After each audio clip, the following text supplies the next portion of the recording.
El primer fuego estalló justamente en el estanco, y en las llamas prendieron palos y pedazos de tela que usaron como teas para empezar a incendiar algunas de las casas de los jesuitas desterrados, y el fuego amenazó con extenderse a los demás vecindarios, advirtiendo destruir las casas de las familias distinguidas del centro de la ciudad. Don Tomás de Santa Cruz Caicedo, alférez real de Pasto, se detuvo un momento para observar el caos. Era alto, fornido, de tez blanca, ojos verdes y cabello rojizo semi-ondulado, características heredadas de sus antepasados judíos sefardíes con ascendencia española. Hombre de acción, de temperamento fuerte, acostumbrado a mandar y ser obedecido, que no se andaba con rodeos. Desenvainando el espadín característico del alferazgo, cruzó entre la multitud abriéndose paso hasta la casa real, en donde los integrantes del clero secular y regular, sumados a algunos miembros de la nobleza, protegían al teniente auditor allí sitiado, a la par que se sumaron también los hermanos Gabriel y José de Santa Cruz Caicedo para apoyar a don Tomás. Viendo que los sublevados se mantenían enfrente de la casona y continuaban apedreando puertas y ventanas mientras otros prendían fuego a las casas, y que ellos mismos se hallaban en indudable peligro de verse acorralados por el fuego, el alférez real salió de la colegiatura como un vendaval, con la espada en la mano, y con total desapego de su vida enfrentó a los amotinados golpeando y derribando por el suelo, despejó una calle haciendo que se retiraran y aseguró el camino para rescatar a auditor y sus escoltas, sacándolos del asedio y aconsejándoles que se hicieran fuertes en la torre de la iglesia del convento de Mercedes, que para dicho efecto había tomado en un verdadero acto de valor, previendo que allí no los alcanzarían las piedras ni las llamas. Sin embargo, ante el furor de los violentos, el teniente Peredo se dejó llevar por el equivocado consejo de algunos de los soldados que le habían acompañado desde Popayán, y tomó la errónea decisión de huir. Y arrancando a correr en su caballo con algunos de sus compañeros, asestó con su espada un golpe al hombre que pretendía quitarle la vida con un chuzo de madera. Apartándolo con el pecho de su montura, tomó el camino de ir para el pueblo de Chapal, sin percatarse de que en la confusión sus guardias vacilaron y lo dejaron solo. Al verle huir sin protección, los amotinados lo persiguieron hasta el sitio de San Miguel, algunas cuadras fuera de la ciudad. Don Tomás de Santa Cruz encontró un caballo entre el tumulto y, arrebatándoselo a su dueño, montó en él y, atropellando a unos cuantos, salió a todo galope detrás de las gentes. Una vez que las adelantó y habiendo ganado un estrecho en la senda por donde debían pasar, consiguió ponerse frente a ellos, muchos de los cuales se mostraban resueltos a matarlo y alentaban a los demás para que lo hiciesen, pero él los desafió echando mano al espadín, advirtiéndoles a voces que nadie pasaría sin antes probar sus filos. Esta intrépida decisión contuvo a los perseguidores, en tanto que con la espada en alto caracoleaba su montura y entre gritos de «¡Viva el rey!» los alentaba a comprender la gravedad de sus actos, así como la necesidad de terminar con dicha rebeldía destructora que para nadie acarreaba ningún beneficio. Entonces se presentaron en su defensa su hermano don José Santa Cruz, don Lucas Burbano y don Salvador Zambrano, y viendo la insolencia de la plebe y la violencia de los mozos más atrevidos, los condujeron hasta la plazuela de la iglesia de Santiago, donde el alférez real les recordó el delito que habían cometido, y les obligó a prestar, nuevamente y en voz alta, el juramento de fidelidad al soberano, con lo que supuestamente se habría terminado la revuelta, pero en Pasto se difundió la noticia de que habían matado al auditor Peredo, y el caos reapareció con más excitación. En el sitio de San Miguel, el teniente auditor de guerra de la provincia de Popayán, en su carrera desenfrenada por salvar la vida, había desistido de continuar por el camino como vía de escape, y salvando potreros a galope tendido, se percató de que estaba solo, perdido en un lugar que no conocía y sin poder encontrar a los pocos compañeros que le habían seguido al iniciar la huida. Salió a la quebrada de Catambuco, una legua distante de la ciudad, donde de manera repentina se encontró con un grupo de indios de dicho pueblo que se dirigían a Pasto para unirse a la revuelta, encabezados por un local llamado Naspirán, quienes le obstruyeron el paso entre gritos y amenazas, y presa del pánico disparó la pistola contra un muchacho hiriéndolo de muerte. La reacción de los otros fue inmediata. Una corta lanza rudimentaria fue a clavarse en el cuerpo del teniente, a quien derribaron del caballo, y a fuerza de garrotes lo golpearon hasta matarlo. Entretanto, sus defensores y los compañeros de viaje daban por hecho que había logrado escapar y ya le consideraban libre, ignorando que había perecido. Así pues, habiendo empeorado la sublevación de las gentes de Pasto, el alférez real reclutó entre las familias de honor, hombres confiables, fieles al rey, a los que organizó en patrullas acudiendo al uso de las armas reales y él mismo participó vigilando personalmente y haciendo invitaciones públicas a colaborar en la preservación de la paz.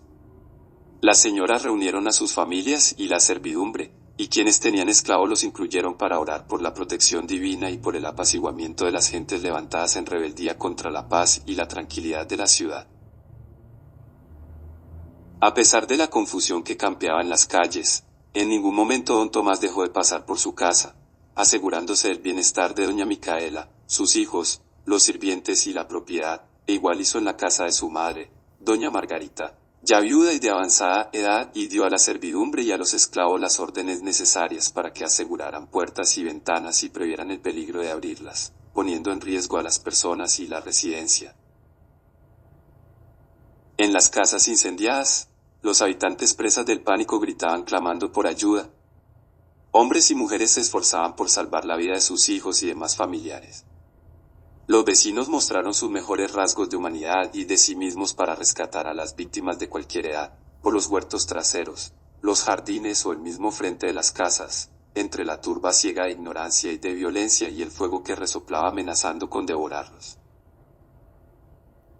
Alrededor del mediodía, muchos de los revoltosos marcharon a sus casas en busca del almuerzo y los aún numerosos que quedaron en las calles del centro hicieron lo posible porque se conservara el ambiente de temor que habían logrado crear con la destrucción ocasionada en la mañana, y continuaban arrojando piedras removidas de la calle y de los andenes, gritando abajo contra los gobiernos de Santa Fe y de Popayán, en tanto que otros exigían la presencia del alcalde, quien de manera muy conveniente se había ausentado de la ciudad. A media tarde volvieron a formarse grupos de hombres que rodeaban las calles principales vociferando y apedreando puertas, ventanas y balcones de los vecinos sin importar quiénes fueran, incluida la casa principal del cabildo. El alférez real, acompañado por el teniente de milicias disciplinarias más otros cuantos caballeros de la ciudad, conformaron un pelotón de caballería que recorrió las calles ahuyentando a los amotinados, que tras correr unas cuadras volvían a reunirse en otras esquinas, aunque cada vez menos numerosos, y al anochecer ya habían mermado considerablemente, lo cual permitió a más de una familia cuyo hogar había sufrido destrozos por los incendios y las pedreas, trasladarse provisionalmente a las casas de familiares o amigos donde pudieran pernoctar, en especial quienes tenían enfermos, ancianos y niños. El alférez real y el pequeño ejército improvisado rondaron toda esa noche, vigilando y formando pelotones con las gentes conocidas que se unieron para defenderse. Al día siguiente el ilustrísimo don Miguel de Rivera, cura teniente en propiedad del pueblo de Jombovito y sus anexos, recorrió en procesión las calles y sitios de los tumultos llevando la exposición del Divino Sacramento, en un devoto ruego por la contención y apaciguamiento de las gentes. Y en eso se difundió la noticia de que los indios de los pueblos que rodean Pasto, Canchala, Tezcual, Chapal, Mapachico, Catambuco, Obonuco, Jamondino, Pejendino, Mocondino, Mijitayo, Botana, Anganoy y Pandiaco, anunciaban una confederación para asaltar la ciudad junto con la plebe. No obstante, a pesar del temor y la incertidumbre, pero tratándose de una prioridad por ser obra de caridad y un importantísimo acto de fe cristiana, se dispuso lo necesario para realizar ese día el entierro del teniente Peredo, así como del soldado y el civil fallecidos durante los desmanes de la víspera, cuyos cuerpos se habían velado la noche anterior en la iglesia del convento del Santo Patrono San Agustín. Las campanas doblaron a muerto y su lúgubre tañido erizó la piel de la nuca y los brazos de los habitantes de Pasto. Hubo misa cantada y celebrada por el reverendo padre prior fray Joaquín de Rivadeneira y Bustamante, con asistencia de las autoridades y una gran concurrencia de curiosos procedentes de Pasto y de los alrededores.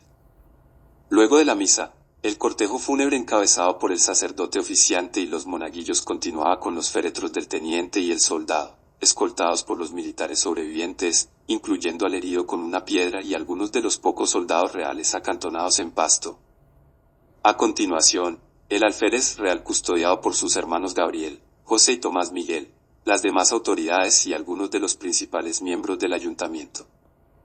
Luego, el ataúd del civil, simple y elaborado con prisa dadas las circunstancias. Finalmente, una escasa multitud entre la que marchaban muchos impertinentes y ningún conocido. La ciudad suspendió sus actividades en una tácita demostración de respeto y la revuelta se interrumpió durante la celebración de la misa, así como a lo largo del traslado desde la iglesia hasta el cementerio, situado a un cuarto de legua al norte de la plaza principal. Esa tarde llovió. Comenzó como una llovizna imperceptible que gradualmente dio paso a la lluvia transformada en aguacero torrencial entre una fuerte granizada. Las gentes corrieron en busca de refugio a través de las calles empedradas y resbalosas. Las demás, al igual que la gran plaza principal, ríos de barro en donde se hundían los pies de las personas en su inmensa mayoría descalzas. El río de Pasto incrementó sus aguas de manera alarmante, recogiendo las innumerables quebradas igualmente agrandadas que bajaban de las montañas y atravesando las calles se sumaban a su corriente arrastrando piedras, barro y ramas. El río San Francisco, que bajaba desde el volcán por el costado sur, el Mijitayo por el centro, el Buesaquillo al oriente, la quebrada de Chapal más al sur y la de Pandiaco al norte, golpearon sin compasión los muros de las viviendas construidas con barro y debilitadas por las aguas de las cuales no resistieron el embate, y que inclusive penetraron a los zaguanes de las casas de la Plaza Mayor. Grande fue el espanto de los habitantes de Pandiaco, al noroccidente de la ciudad, pues la abundante lluvia aumentó el nivel de la quebrada y los pozos de aguas termales que desbordaron sus cauces, de manera que el agua, caliente y fétida por el olor del azufre, anegó los potreros, cubrió peligrosamente los caminitos y penetró en las chozas que se hallaban construidas en el nivel más bajo de la ladera.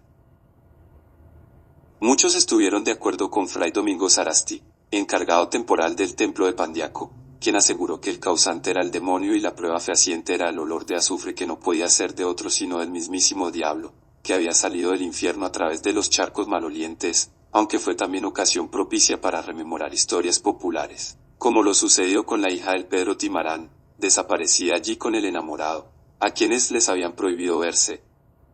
Y mucho menos estar a solas, pero fueron a bañarse a escondidas, una fría tarde cuando sus padres se encontraban en Pasto.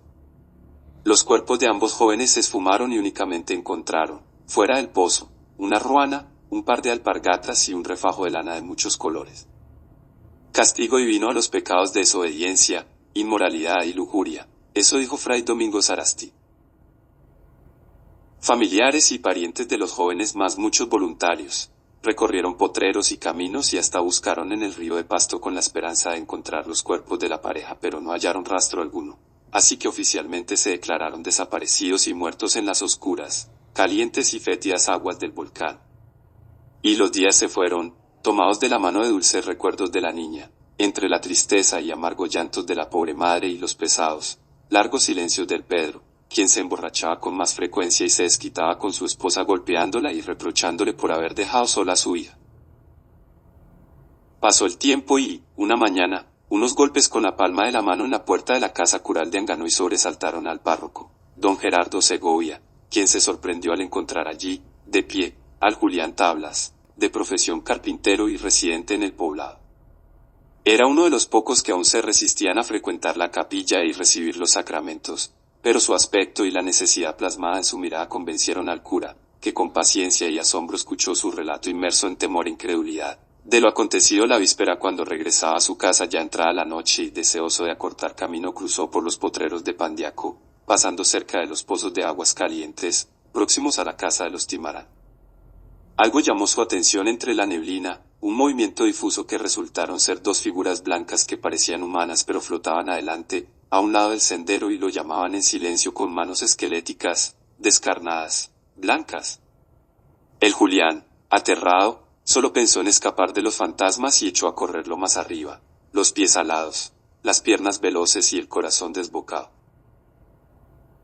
Después, y con algunos meses de intervalo, el turno le correspondió a la Alberto Quinche, luego a los hermanos Cianda, y la historia se esparció como se derrama la leche cuando nadie la vigila, de casa en casa, de pueblo en pueblo y de un camino a otro. En Pasto también hizo eco el temor a la venganza de los espíritus y la gente evitaba transitar por Pandiaco una vez que empezaba a oscurecer. La imaginación popular, aliada con la facilidad oral de unos cuantos pobladores, permitió desarrollar una decena de variantes de la leyenda. Le dieron múltiples colores, matices, nudos y desenlaces, según cada narrador y los distintos escuchas, de tal forma que todos contribuyeron a incrementar la fama de los amantes fantasmas de Pandiaco. Algunos años después, una mañana del 24 de junio, mientras en Pasto se celebraba el día de San Juan Bautista, con tambores y bailes de niños por las principales calles de la ciudad, un hombre seguido por una mujer que llevaba de la mano a una niña, se acercaron a la humilde casa de los Timarán. Todo fue carreras, gritos, abrazos y besos de la madre, lágrimas de la hija vuelta al hogar, amorosos y fingidos regaños del padre y un asombrado desconcierto de la pequeña nieta. Después, vecinos y familiares con obsequios, papas, choclos y ropita. Y desde aquel día, como por un conjuro, se desvanecieron los espíritus de los amantes muertos en pecado, que espantaban a los transeúntes nocturnos en los potreros de Pandiaco.